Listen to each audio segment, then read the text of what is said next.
He's just a very strong, calm figure with a long ponytail. He kind of looks like a Samoan iced tea.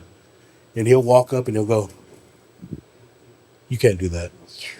And that guy, whoever it is, he'll be like, the guy will, I mean, that's probably the most softest, threatening thing he's ever experienced in his life. yeah. And he's like this, He's like, "Okay, well, my bad." speaking about the naked women, what is your biggest stereotype about entertainers that you can't stand to hear? They're dumb. I can't stand to hear that. Because I have some super educated women. I have some very strong-willed super moms, girls that sleep 3 hours a day, and they still show up for their kids. They show up for their family. And I mean, I've met some really strong women in this industry. Yeah, for Yeah, sure. I mean, some super strong individuals. And it's, you know, like people look at them and, you know, when you're from the outside looking in, you walk into a strip club and you're like, what a, you know, you hear these guys they talking don't about, care. about look at the themselves. ass Yeah, on just that whatever, one. Yeah. You know, me, I'm like,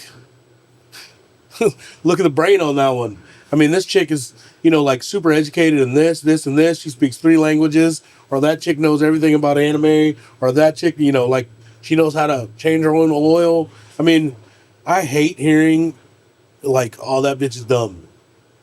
Strippers are stupid. They're all hoes. Oh, they all, oh yeah. That's so lazy. Everybody's got a price." I hate that one. Yeah. You know, like that is the biggest stereotype. All strippers are whores. If you dig deep enough in your pocket, they can go home with you. And that's so far from the truth. It's just ridiculous to me. And I've seen it firsthand. Guys try to take advantage of that situation or try to belittle them or talk to them like they're less than human. And I'll kick you out. Yeah, that's good. That's good because you're defending you're creating a safe work environment You for have to. your employees. Because if you don't have their back, then nobody does, and then they'll just move down the road where some other club doesn't have their back, Yeah. and then it'll just keep moving and moving. I mean, I think that's why a lot of our girls have been there for years. I have a girl that's been there since 2018. A couple have been there since 2018. I have one that's been there since 2017. Yeah. You know, and now, you know, the one that's been there since 2017, she only works maybe 1-2 days a week just to supplement income, but she wouldn't work anywhere else. Yeah. For her site, for Yeah. her extra income. Yeah. What do you respect most about the men and women in the clubs? The employees, Yeah.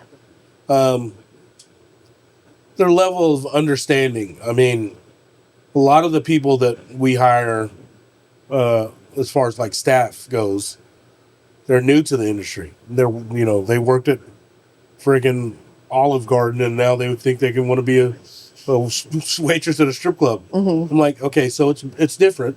It's different. I'll tell them, I was like, have you ever been hit on by the same drunk guy 30 times in one night? Yeah. Times 10. Times 10. So, like, say there's 10 guys in this club at any given moment that are just going to ask you, how come you don't dance? How come you don't dance? Damn, girl, you're sexy.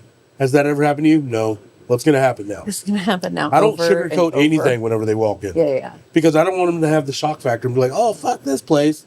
So I give them a little armor before they go in. I'm like, look, this is going to happen.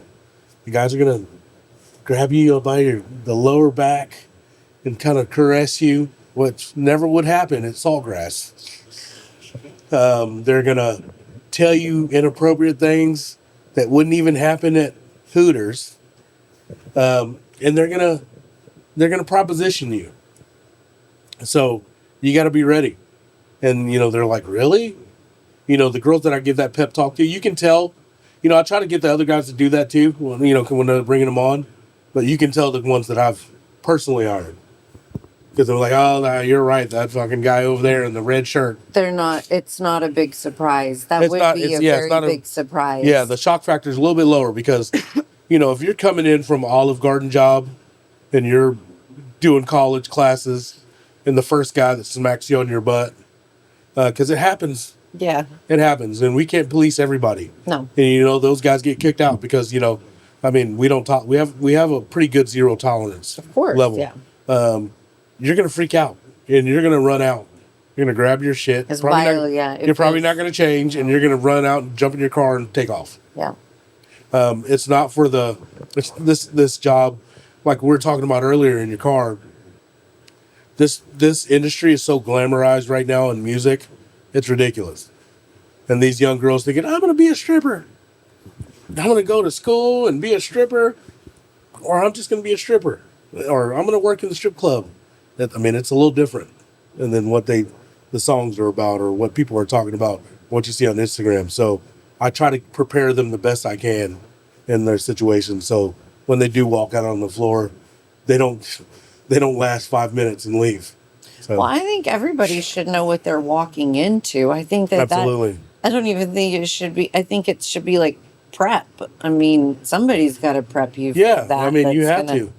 Like, I mean, well, of course, if you don't know it's coming, because it's coming, and it's coming if you Where work is at it? Hooters. It's coming if you work at Saltgrass. It's coming Right, if it's you coming. work. I mean, it's work. It's coming if you work. If you are a waitress in an environment where you are around men who are drinking, I don't care if you've got khaki pants on. Somebody at some point is going to pinch your butt, smack your butt, or try to talk you out of your job. I've been tried to be talked out of my job as a waitress at a Oh, yeah. steak place. But it can happen anywhere. But I Playing think it's. pool. I think out of 10 guys at a Saltgrass, maybe one of them will be that guy. Out of 10 guys at a strip club, 8 of them are going to be that guy. Yeah. I think the percentages are a lot higher, just because of the environment that they're in. So guys, when they walk in to a place like that, they forget their manners. Yeah. And they forget that they're grown-ups and adults. They forget that they think they're They invaders. also need a little guidance. Hey, bro, you can't do that. Yeah. Like, They just want to have fun.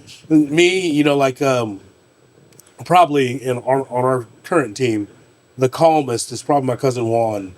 And he's just a very strong, calm figure with a long ponytail. He kind of looks like a Samoan iced tea. And he'll walk up and he'll go, you can't do that. And that guy, whoever it is, he'll be like, the guy will, I mean, that's probably the most softest, threatening thing he's ever experienced in his life. yeah. And he's like this, He's like, okay, well, my bad. yeah.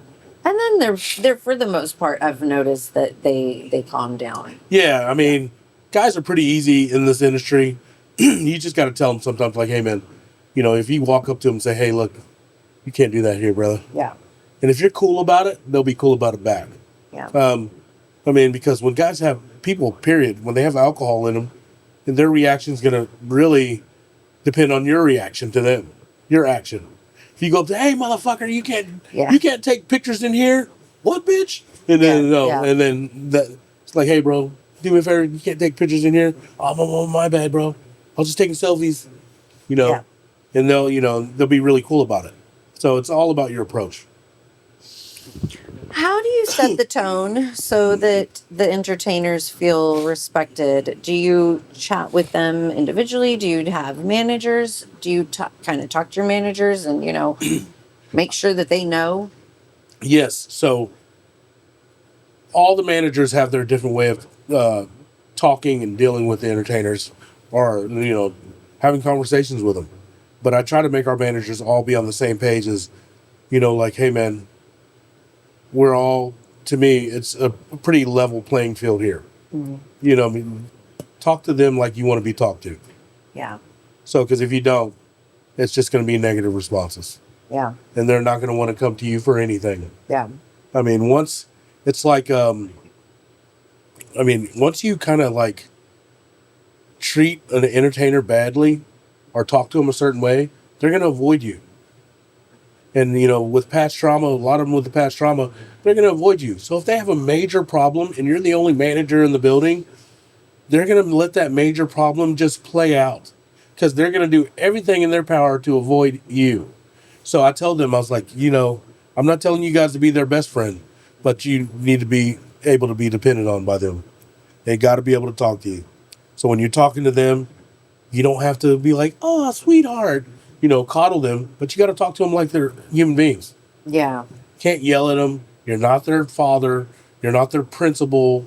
You're not their, you just got to talk to them like normal, like they're a human being. Like they're a human being. If you're talking to them in a way that you don't want to be talked to, it's not going to work. Like if I talk to you like you talk to, you wouldn't respect it either. No. So I think having individual talks, having all the managers on the same page as far as knowing like how to deal with situations, how to de-escalate things, and how to communicate with these girls is very important. I think I definitely think it's important because I've experienced both styles of management, even outside of a nightclub. And I think when you have someone who you're talking to that looks straight over your head because, you're just this waitress or you're just this that happens to me all the time because when the entertainers put their heels on, they all look over my head. They all look over there. I'm the shortest manager, by the way, and probably in the whole company.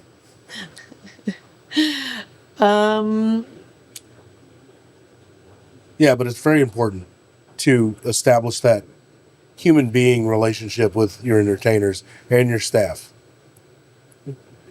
There's a few times I've blown up on, like in situations, but it's like, why would you do that? How could you do that? What made you do that? Tell me so that we don't have this again. Yeah. Tell me what caused you to walk over there and punch that customer. That, just stuff like that. But I'm guilty of having some blow ups, but it's not a normal thing. I like to get the girls, it's like, hey, I'm in the office, calm down, tell me what happened. So I'll let them tell their version of the story and play by play. And I think it kind of calms them down a little bit. And sometimes whenever they talk right about the situation that made them mad, that part of the story kind of gets elevated a little bit and they start, getting more emotional. But, I feel like if they talk it out and then I ask them, what should you have done? Tell one of you guys. What'd you do? Throw a chair at them. Do you know that people don't go out of their way to help other people like that? They just kind of like say, well, they're a loose cannon, Dude, do you think sobriety has totally helped you? I said totally. Do you think that sobriety has helped you have more empathy and compassion? I think empathy and compassion definitely came because of, and patience came because of the clarity. I think I probably didn't even know that word even existed before sobriety. Clarity, I knew there's the word clarity. Yeah. But as far as in my mind, I didn't know what clarity felt like. Because I didn't, past 20 years, I probably didn't have a completely sober brain at one point.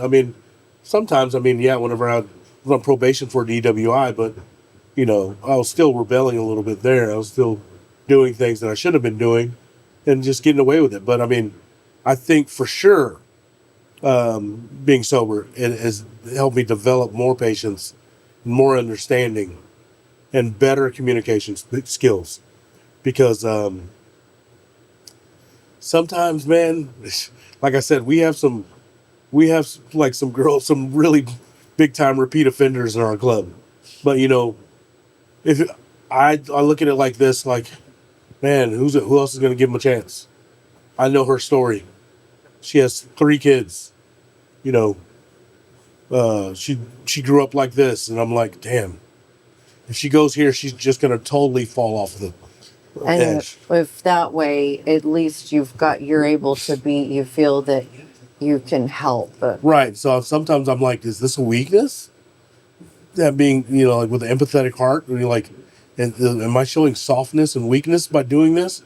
Giving this girl the 8th chance to come back and, prove to us? Think? It's definitely a question in my brain a lot. But then again, I look at myself and how many chances I've gotten. So, there is opportunity and chances for change. So I think you should believe in someone if they're believing themselves. And sometimes I try to make them believe in themselves. And I'm like, you got to do it for yourself before you do it for anybody. I know you got kids, but if you don't believe in yourself before Your kids believe in you before anybody else believes in you. Nobody's going to believe in you.